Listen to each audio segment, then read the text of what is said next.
الشيطان الرجيم بسم الله الرحمن الرحيم الحمد لله رب العالمين وأصلي وأسلم على أشرف الأنبياء والمرسلين نبينا وحبيبنا محمد وعلى آله وصحبه أجمعين أما بعد Lavdi, falëndërimi dhe adhurimi I takojnë Allahut, krijuesit absolut të gjithësisë. Vetëm atij mbështetemi dhe vetëm prej tij kërkojmë faljen e mëkateve tona, mbulimin e tmetave tona si dhe pranimin e veprave tona. Salavatet, selamet dhe përshëndetjet më të përzemërta dhe më të sinqerta çdo herë dhe pa ndërprerje ja adresojmë Muhammed Mustafa alayhi salatu wassalam, familjes së tij, shokëve të tij dhe gjithë pasuesve të traditës së tij, deri në ditën kur nuk do të ekzistojë më kjo gjithësi. Besimtarë nderuar, Assalamu alaikum wa rahmatullahi wa barakatuh. Paqja, mëshira dhe bekimet e Allahut qofshin mbi ju, mbi familjet tuaja, edhe mbi mbar besimtarët anë kënd botës kudo që jetojnë dhe veprojnë. Vazhdojmë me trajtimin e ngjarjeve koranore, njëherë edhe me nxjerrjen e mësimeve më madhështore nga këto ngjarje koranore. Dhe siç e dini, javën e kaluar kemi filluar të flasim për një prej ngjarjeve dhe një prej betejave më madhështore, por edhe më të vështira, me të cilat janë ballafaquar muslimanët kundrejt jo muslimanëve. Fjala është për betejën e Tebukut, e cila në përgjithësi ajo përfundon pa zhvilluar luftën e madhe, por sikur se e dini, përgjatë kësaj ekspedite ka ndodhur gjëra të shumta dhe të mrekullueshme. Duke filluar nga ajo që kemi thënë se pejgamberi Allahut sallallahu alaihi wasallam dha urdhër për ta organizuar ushtrinë, e cila ishte në numër më e madhe se sa asnjëherë më parë. Mbi 30.000 ushtarë musliman u grumbulluar për të shkuar dhe për ta çliruar Beitul Maqdisin, pra Mesjidul Aqsan, sepse ky ishte synimi I Muhammed Mustafas sallallahu alaihi wasallam, e që aso kohë ishte nën sundimin dhe nën uzurpimin e romakëve. Gjithashtu kemi treguar se si munafikët përpiqeshin vazhdimisht që ta shfrytëzonin rastin, fillimisht duke dashur që ta parandalonin pjesëmarrjen apo zhvillimin e kësaj betejë, me pretekstin se një gjë e tillë është e pamundur dhe se muslimanët nuk do të kenë mundësi dhe fuqi që ti shpartallonin radhët e romakëve, ta çlironin Beitul Maqdisin, për arsye se ishin fuqi globale asaj kohe, bëhej fjalë për perandorinë më të fuqishme të asaj kohe krahas asaj perse, pra perandorinë romake. Dhe duke qenë se një gjë tillë nuk kishin mundësi që ta parandalonin, atëherë ata vendosën që ta përdorin një strategji tjetër, I ndan radhët e tyre në 3 grupe. Një pjesë do të qëndronte në Medinë, nuk do të merrte pjesë fare në këtë betejë. Një pjesë do të merrte pjesë në këtë ekspedit, por gjatë rrugës do të tërhiqeshin, në mënyrë që të krijonin huti dhe përçarje në mesin e muslimanëve, dhe pjesa tjetër do të qëndronte deri në fund të kësaj beteje, pavarësisht se çfarë do të ndodhë gjatë kësaj beteje. Gjithashtu kemi treguar për 2 figura shumë të rëndësishme që e karakterizojnë këtë ekspedit dhe këtë udhtim.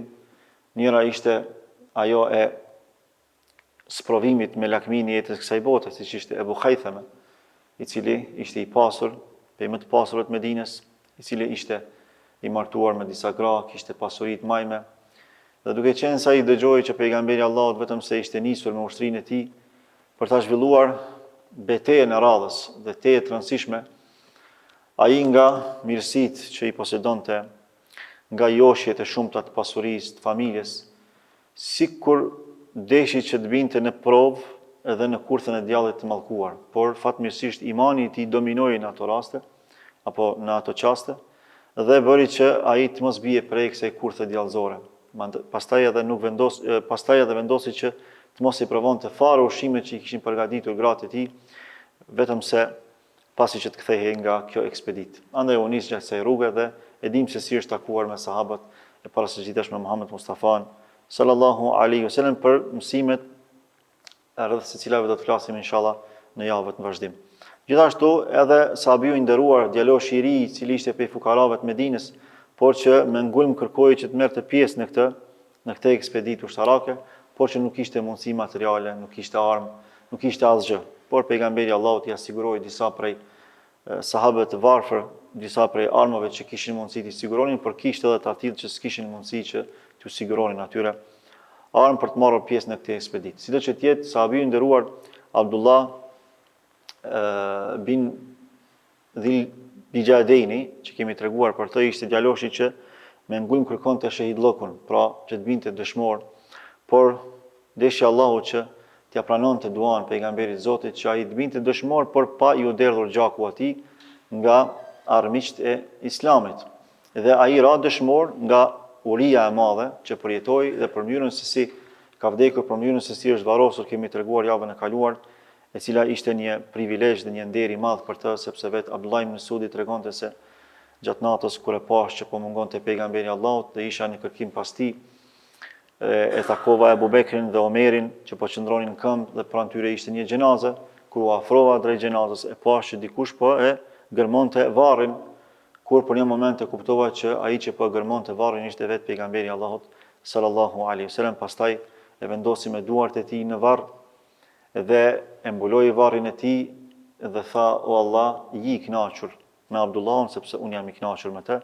Sa që tha, në ato momente dëshiroja që unë t'isha në vendin e Abdullahut. Pra unë t'isha ai person i cili po varrosej nga dora fisnike e Muhamedit sallallahu alaihi wasallam. Kemi treguar gjithashtu edhe për vështirësitë që ata i hasën përgjatë këtij rrugtimi shumë të vështirë dhe shumë të gjatë. Pra nga uria, nga etja e madhe dhe gjithashtu për disa prej mrekullive që Allahu i Madhrishëm ja mundsoi pejgamberit ton të dashur Muhamedit sallallahu alaihi wasallam. E për mrekullitë e Muhammed Mustafas ne jemi mëse të bindur sepse ato fillimisht mundsohen dhe realizohen me lejen e Allahut, pastaj së dyti realizohen në shenjë nderimi për pejgamberin e Allahut dhe së treti për t'ju bërë zgjidhje muslimanëve në çastet më të vështira që ata i kanë përjetuar. Kemi treguar edhe për atë se si Herakliu i ka dërguar letër pejgamberit ton dashur Muhamedit sallallahu alaihi wasallam nga i deleguari i tij arab, por i krishterë, dhe se si ka dashur ta provokojë pejgamberin e Allahut, njërë në anë për ta dëshmuar se a është me të vërtet pejgamberi i Zotit, ndonë se ai e dinte mirëfilli se është i tillë, në anën tjetër edhe për ta parë, për ta provokuar edhe fuqinë e Muhamedit dhe në një farforme edhe këmbgulsinë e tij sa e ka me të vërtet synimin për të luftuar romakët, duke qenë se romakët ishin fuqi, apo nuk e synon një gjë të tillë, është thjesht një provokim i rastit.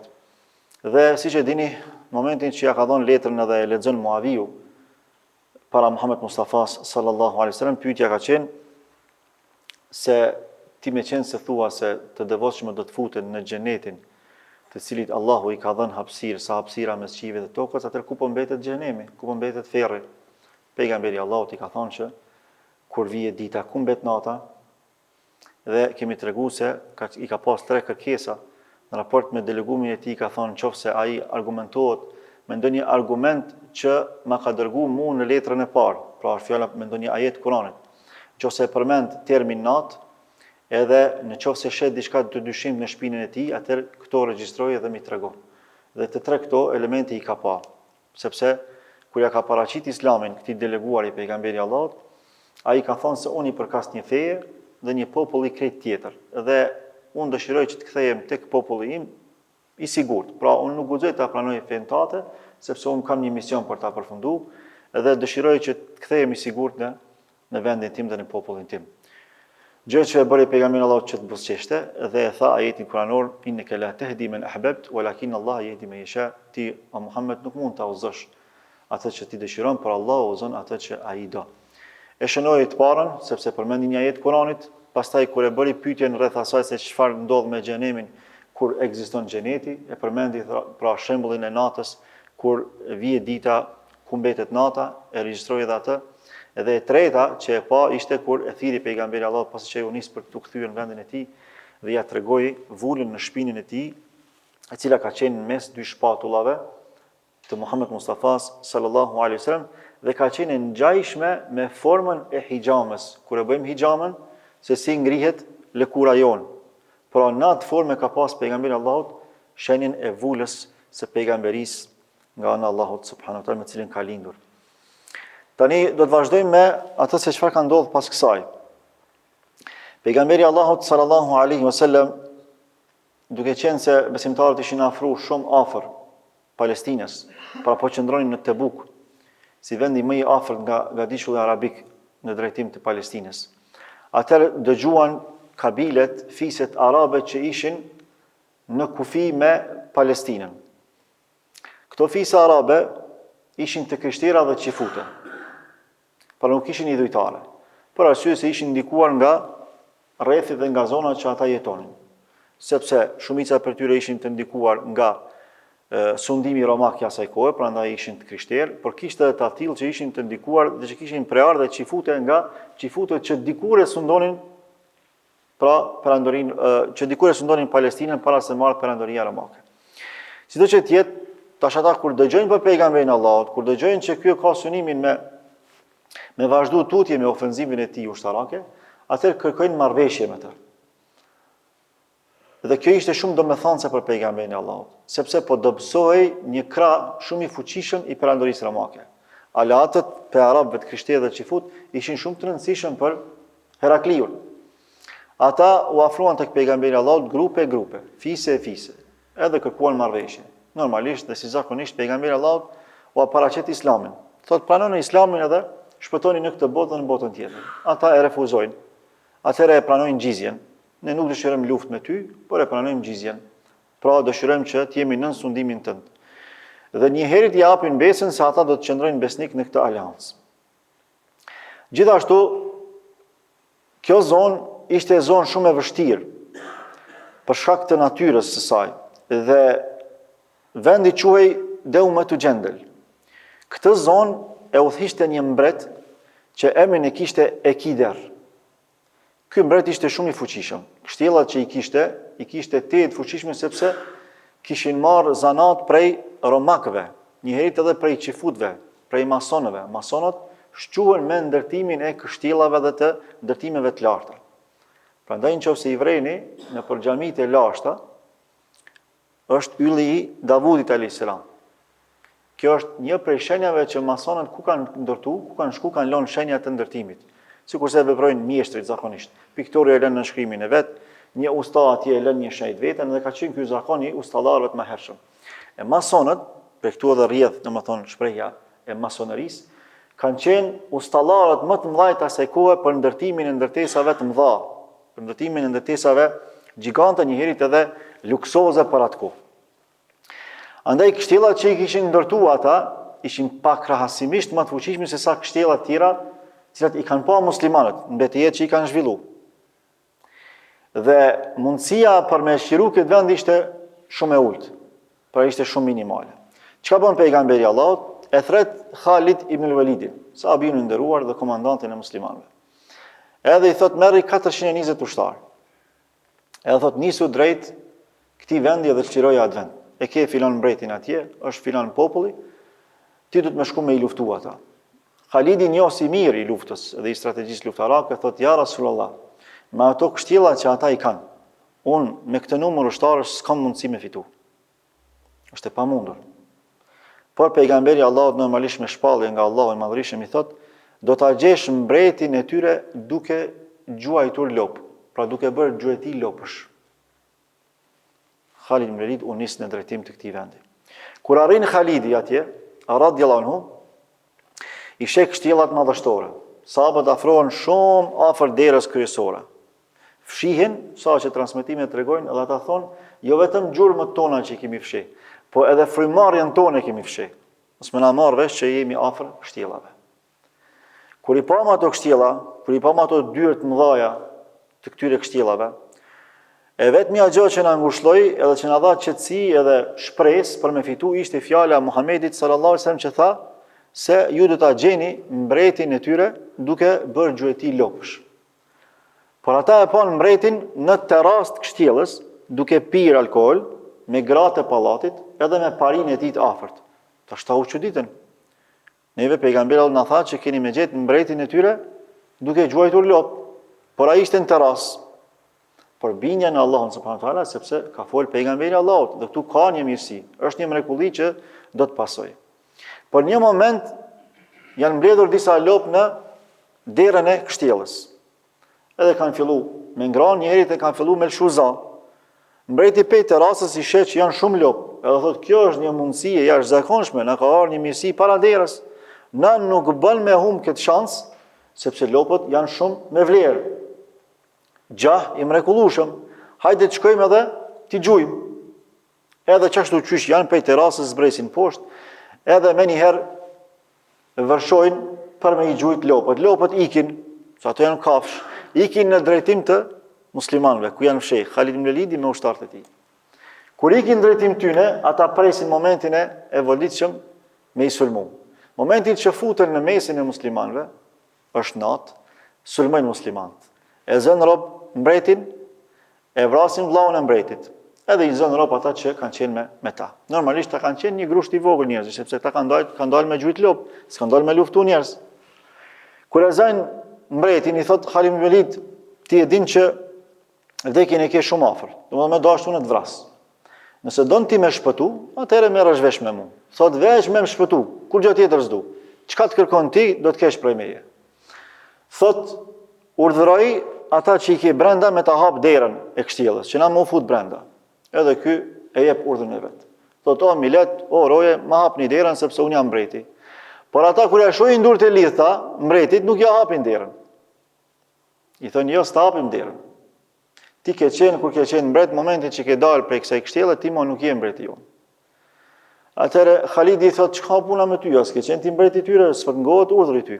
Thot, derisa mi lën durët e lidhura, ata s'kan më u bind ndaj meje. Thot, po mi zgjidh durët mu, e unë t'jap çka dush ti. T'jap ari, argjend dhe pasuri të shumë. Thot në rregull. Unë t'i zgjidhi ty durët, por me një kusht. Me kusht që ti pastaj, pas që të futemi në kështjellë, e të merremi vesh, mu më ka urdhëruar pejgamberi Allahut që ti më ardh me mua dhe me shku tek pejgamberi Allahut, te Muhamedi sallallahu alaihi wasallam. Thot po e pranoj kushtin. Ja zgjidh durët, edhe jep disa herë urdhë derisa ata shohin që i ka durët e zgjidhura, edhe nga frika se tash mbreti po rikthehet, ja hapin dyert e kështjellës. Futen brenda, edhe jep mbreti Khalidit pasuri të majme, prej arit, prej argjendit, prej kafshëve, pra prej kuajve, prej deveve e kështu me radhë. Edhe e marrin mbretin, edhe shkojnë tek pejgamberi Allahut, tek Muhamedi sallallahu alaihi wasallam. Kur shkojnë atje, pejgamberi Allahut e merr e kap, si me thonë, gjaketën e asaj kohe, apo rrobën e sipërme të vllaut të këtij mbreti, e cila ka qenë jashtëzakonisht e bukur dhe e shtrenjtë. Disa sahabë kur e shohin, joshen, thonë, sa e bukur qenë ka kjo, sa e shtrenjtë duhet të jetë kjo. Atëherë pejgamberi Allahut sallallahu alaihi wasallam thot: "E ta'jabuna min hadhi?" Thot, apo çuditeni, po mahniteni me këtë xhaketë që po e shihni ju? Thot: "Lamanadilu Sa'din fil jannati khairun mimma tarun." Thot, mindilat zakonisht janë përdorur për pastrimin e ndytësirave, të fytyrës, të duarve, e dimë ne të gjithë. Thot, mindilat e Sa'd bin Muadhit, sahabiu të nderuar Sa'd bin Muadh, i cili ka vdekur, për cilin është dridhur arshi i Allahut kur ka vdekur. Thot, mindilat e Sa'd bin Muadhit janë më me vlerë se sa kjo që ju po e shihni. Për një farforme ka dashur m'ia me dije që mos u joshni prej këtyre gjërave mashtruese, sepse ajo që ju pret në xhenet atje është shumë më e mirë se sa kjo që po e shihni. Normalisht nuk ka qenë situatë e lehtë, ka qenë situatë lufte. E dim shumë mirë që kanë pas shumë pak çka me ngronë, çka me pi, sa që sikur se ta shohim në vazhdim, ka pas edhe raste që mos kanë pas edhe çka me ngronë, janë sos gjitha ushqimet. Edhe pejgamberi Allahut sallallahu alaihi wasallam e rikthen edhe një herë përmes kësaj që thot interesimin e sahabëve për me fitu xhenetin dhe për mos më u mashtru me bukuritë e jetës së kësaj bote. Pastaj pejgamberi Allahut sallallahu alaihi wasallam, duke qenë se ka qenë i helmuar më herët sikur se kemi tregu prej asaj gruas që fute. Edhe ka pas raste, sidomos para vdekjes tij, që i është keqësuar gjendja. Gjatë qëndrimit në Tebuk, i keqësohet gjendja aq tepër sa që shtrihet pejgamberi Allahut në tendën e tij që ka pas pej lëkure. Momentin që shtrihet, sahabët që janë afër tij kujdesen për ta, për shkak se kishte dridhje, kishte ethe, kishte temperaturë dhe lëngonte nga kjo smundje e rëndë. E thirr sahabin e nderuar Auf bin Malik. Ju thot sahabëve që kishte afër, ma thirrni sahabiun Auf bin Malik. Vjen sahabiu i nderuar i cili vetë transmeton hadithin dhe tregon dhe këtë e shënon Imam Buhariu në Sahihun e tij. Thot Auf bin Malik radhiyallahu anhu: "Ataitu an-nabiy sallallahu alaihi wasallam fi ghazwati Tabuk, wa huwa fi qubbatin min adam." Shkova tek pejgamberi Allahut gjatë ekspeditës së Tabukut, ndërsa ai qëndronte në një tendë prej lëkure. Faqal u'dud sitten bejne yedej sa'a. Tha, numëro 6 gjëra para se të vi kiameti. Pra pjallën të pejgamberi disa porositash, këti sahabi ndëruar, që pastaj ky do t'i kumtoj të sahabët tjerë. Shenja e parë që përmendi pejgamberi Allah tha, mauti, tha vdekja ime. Pra pejgamberi Allah vetëm se i ka arë shpallja nga anë Allahut madhrishëm, që vdekjen e ka shumë afër. Pra është në prag të vdekjes tij. E dyta, shenjë që përmendi tha, thumme fethu Bejtul Maqdis. Pastaj tha çlirimi i Bejtul Maqdisit, Jerusalemit apo Kutsit. Nga këtu tha e kuptova që kjo nuk është ekspedita që do ta çliroj Bejtul Maqdisin. Dhe se nuk do të kemi mundësi të ta çlirojmë atë me pejgamberin Allahut sallallahu alaihi wasallam. Pra kjo do të çlirohet pas vdekjes së pejgamberit, sepse fillimisht e ka përmend shenjën e parë të vdekjes së tij, pastaj e ka përmend çlirimin e Bejtul Maqdisit që i bie pas vdekjes së tij. Tha shenja e tretë që e përmendi tha, thumme mautan ya'khudhu fikum ka qu'asil ghanami. Pastaj një vdekje masive, apo dy vdekje masive, dy epidemi të mëdha, që do t'ju godas si smundja që i godet delet. Pastaj e përmendi tha, thummel istifadatul mali hatta yu'ta ar-rajulu 100 dinarin fa yadhillu sakhita. Do të vijë një bollok i madh, do t'ju kaploj të gjithëve, derisa një njeriu t'i jepen 100 dinar, por ai prap do të mbetet i pakënaqur, nuk do të ngopet. Pra do të kenë muslimanët pasuri të majme, por do të filloj pangopsia, do të mbaroj varfria, do të filloj pangopsia. Shenjën tjetër që e përmend thot, thumme fitnetun la yabqa baytun min al-arabi illa dakhalathu. Pastaj do t'ju kaploj juve një sprov, një fitnë e madhe, që nuk do të lërë asnjë shtëpi të arabëve pa hyrë në të. Dietarët kur e trajtojnë këtë, thonë se është fjala e fitnes së rrjeteve sociale sot. Pra ku njeriu do t'i mbyll dyert, do t'i mbyll drytarët, do t'i merr gjitha masat e pengimit të vetvetes nga sherri, por sherri do t'i futet në shtëpi përmes këtyre aseteve që ne i kemi. Pra fitne e madhe. Pastaj thot, thumme hudnetun tekunu bejnekum o bejne benil asfar. Do të ketë një armë pushim mes jush dhe mes benil asfar. Benil asfar janë romakët. Pra do të ketë një aleancë mes jush që do të ndodhë ajo. Dhe kjo do të ndodhë me lejen e Allahut kur të zhvillohet Armagedoni, el melhametul kubra. Allahu e di më së miri. Pastaj thot, fejaqdirune fejetunekum tahte 80 gajeten. Ata do ta thejnë anë pushimin, do ta prishin marrëveshjen me ju, dhe do t'ju sulmojnë 980 flamuj. Nën secilin flamur do të ketë nga 12.000 ushtarë që do të luftojnë kundër jush. Edhe kjo gjithashtu tregon për atë se kjo do të ndodh kur do të ndodh Armagedoni apo lufta e madhe pasi që të prishet aleanca e muslimanëve me të krishterët.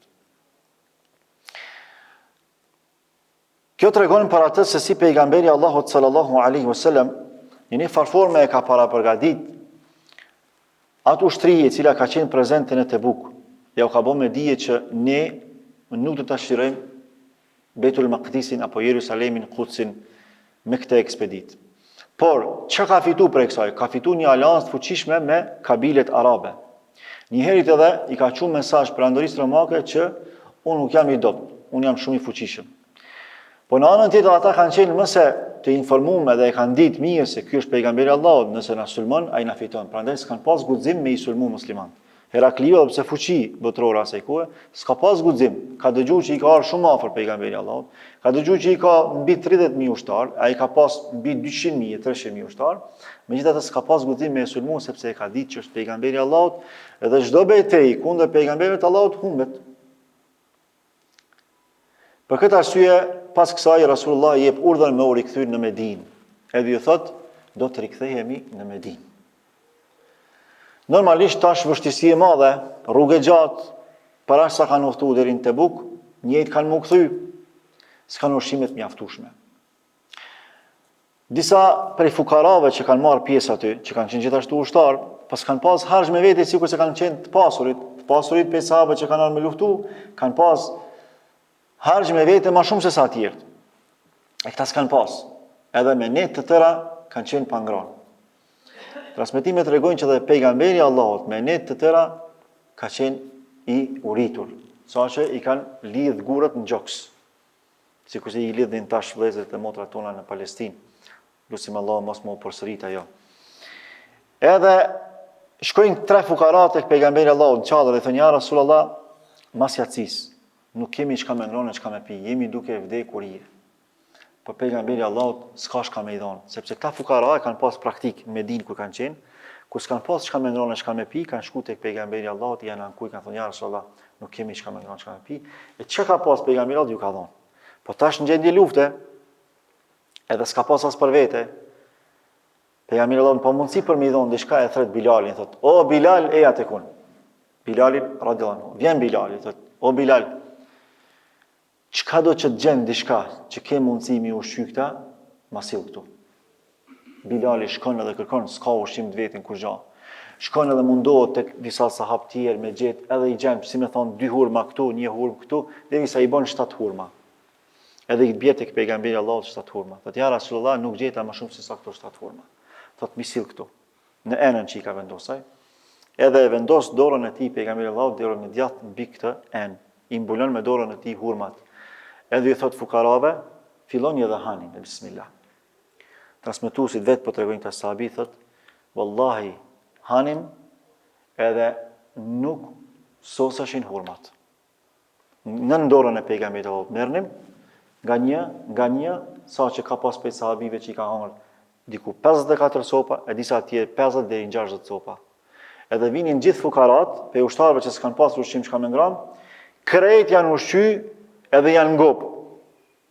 Pasi që kemi ngranë ushqimin, e ka hek dorën, edhe i kemi pa 7 hurmat në vendin e tyre ku kanë qenë më herët. Edhe i ka thonë Bilalit, o Bilal, merri këto hurma, edhe vendosin në strajcën tënde atje ku i ruan ti, sepse këto janë aq të bekuara, sa që sa herë që të kenë nevojë me ngranë besimtarët, ata do të hanë dhe këto nuk do të shterën. Do të hanë derisa të ngopën dhe këto nuk do të shterën. Dhe gjithashtu i thot, po të mos më vinte turp nga Allahu i Madhrishëm, gjithë ushtarët do të ushqeheshin prej tyre. Pra me kërkua Allahut që me i furnizu krejt, se po ta bënte këtë dua, Allahu do t'ja pranonte. Po të mos më vinte turp nga Allahu, se i është dok si kur ankesë, se musliman do të nevojit ka pak. Gjithë ushtarët, deri tek i fundi, do të ushqeheshin prej këtyre hurmave, deri të kthehemi në Medinë. Atë pejgamberi Allahut ju thot gjithë merrni këtë çka keni prej plaçkave, prej kafshëve, do të kthehemi në Medinë. Por disa prej sahabëve kërkojnë për pejgamberin Allahut leje që ato kafshë që i ka sjell Khalid ibn Walid prej ganimetit që e ka fituar atje për atij mbreti, me i prej që me ngran ata, sepse s'kan ushqim. Pejgamberi Allahut ja u lejon, thot në rregull, thot preni. Por kur dëgjon Omeri nuk i pëlqen. Edhe shkon tek pejgamberi Allahut dhe i thot ja Rasulullah, kam ardhur me ta dhënë mendimin tim për këtë çështje. A ke pas shpallje apo ishte mendimi yt personal?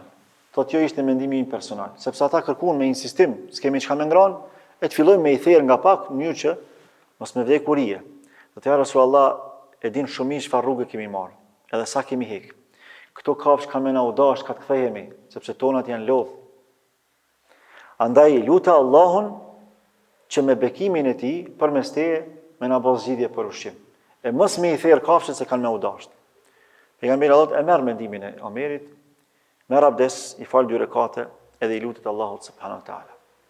Pasi që i lutet Allahut subhanahu wa taala, normalisht me shpalljen e Allahut, ju thot sahabe krejt çka keni, atë ushqim që e keni të mbetur, qoftë edhe pak, qoftë edhe një hurmë dikush, qoftë edhe një thërmi buke dikush, le ta sillin tekun.